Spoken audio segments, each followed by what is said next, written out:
Welcome to the Slop Temple. We pray this video helps. In this video, I will explain how to use Adobe to edit a document. First, open your PDF in Adobe Acrobat. Navigate to the Tools tab and select Edit PDF.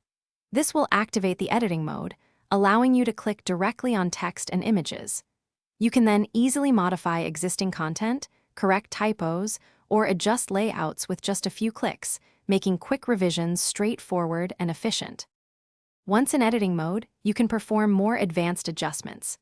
To change text, simply highlight it and use the Format panel on the right to alter fonts, sizes, or colors. For images, click to select, then drag the corners to resize or move them.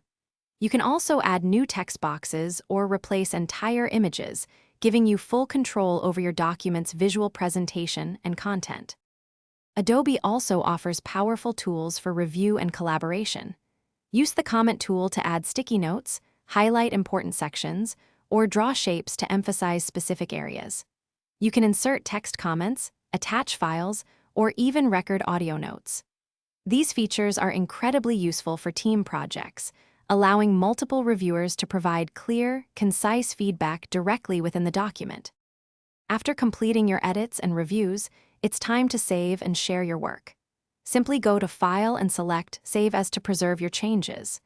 You can also export your document into various formats, such as Microsoft Word or Excel, if needed. Finally, use the Share option to send your document via email or generate a link for easy distribution to colleagues or clients. Thanks for watching. Consider subscribing if we helped you.